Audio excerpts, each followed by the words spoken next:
yamusambanyije kugira ubwo ahumeka umwuka wa nyuma. Uyu mukunda abantu yasambanyije umwana w'imyaka 14 n'umwana w'imyaka 18. Aba bana bose barakomereka ku gitsina cyabo bava amaraso. Ibi ngibi byarijije benshi. Inkuru irambuye. Kumuganiriza umwana yangije arambwira ngo ku ishuri umuhungu bita mukunda abantu atujyana imbere, yarangiza akavuga ngo abakobwa bahaguruke n'abahungu bahaguruke.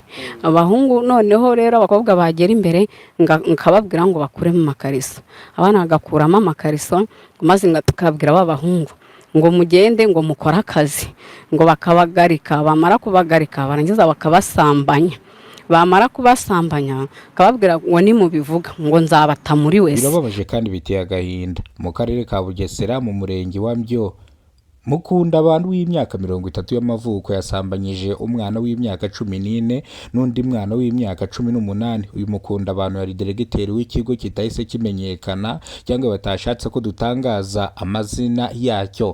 Mukunda abantu yatangiye gushakishwa n'ishami ry'ubugenzacyaha RIB. Mukunda abantu yatorotse na n'ubu ntabwo araza, dore ko bana basambanyijwe bavuga ko mukunda abantu yabahamagaraga muri ofisi yiwe, yarangiza akabasambanya akababwira yuko niba bivuga azabajugunya muri tuwareti. Nibwo umubyeyi yaje kugenzura umwana we, asanga umwana we afite ibikomere ku gitsina.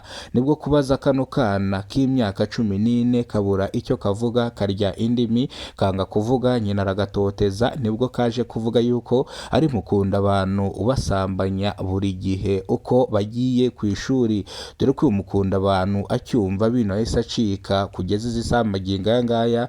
Uyu mukunda abantu akaba atarafatwa. Ibi ngibi byabaye ku itariki zisanga 12 z'ukwezi kwa 4 2026. Uyu mukunda abantu rero uno munsi ku itariki 13 nibwo yaje gufatwa ashyikirizwa ishami ry'ubugenzacyaha RIB akurikiranwe cyaha cyo gusambanya abana babiri batujuje imyaka y'ubukure, umwe w'imyaka 14 undi w'imyaka 18 y'amavuko. Ubugenzacyaha RIB bwataye muri yombi uyu mukunda abantu akurikiranwe icyaha cyo gusambanya umwana w'imyaka 18 n'undi mwana w'imyaka 14. Ariko bano bana bavuga yuko mukunda abantu aba ari kumwe n'abandi babiri, ntago mukunda abantu aba ari wenyine. Mukunda abantu akigezwa ku ishami ry'ubugenzacyaha RIB bamubajije abo bakorana mu gusambanya abana barera.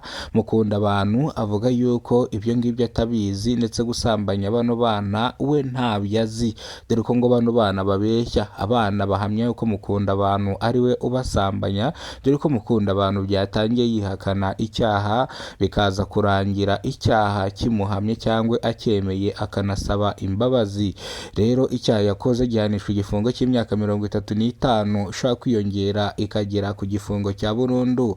Aba bana basambanyijwe iyo baviriyemo ingaruka zidakira cyangwa bakandura, ubuzima bwabo bukajya mu kangaratete, bano bafungwa igifungo cya burundu kitagabanyirizwa ibihano. Abaturage bavuga yuko umukunda abantu nafungwe icya burundu kubera ko amakosa yakoze ni mabi cyane, yakoze icyaha cy'indengakamere. Umuturage avuga ko mukunda abantu yari afite umuryango w'abana batatu, abana batatu, ubwo nawe wa 4 n'umugore wa 5. Uyu mukunda abantu yigishaga kwa kino kigo cy'amashuri banze ko dutangaza dushyira ku karubanda.